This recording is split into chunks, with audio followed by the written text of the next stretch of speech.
اللهم صل على محمد وعلى آل محمد كما صليت على إبراهيم وعلى آل إبراهيم إنك حميد مجيد.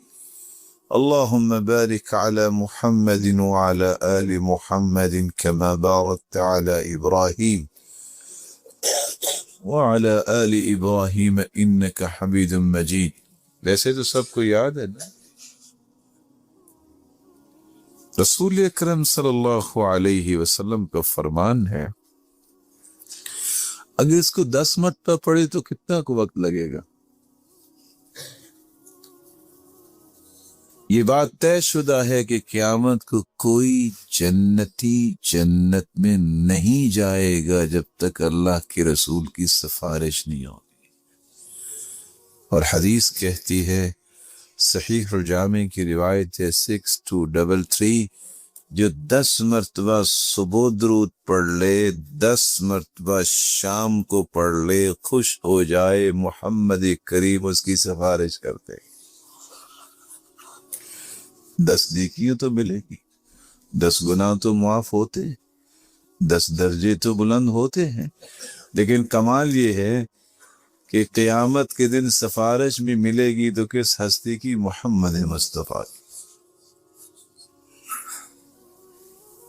اور دنیا میں صرف 10 نیکیاں نہیں ملے گی، 10 گناہ ہی معاف نہیں ہوں گے۔ حدیث میں آتا ہے اذن تکفى همك ويغفر لك ذنبك، میرے صحابی تم کہتے ہو کتنا درود پڑھو، جتنا بھی پڑھ لو اتنا ہی کافی ہے۔ اگر تم درود ہی پڑھتے رہو تو زندگی کے سارے گناہوں کو اللہ معاف کر دیں گے اور سارے غموں کو خوشیوں میں تبدیل کر دیں گے۔ پڑھا کریں گے۔ ویسے کبھی ہم پڑھ کے دیکھیں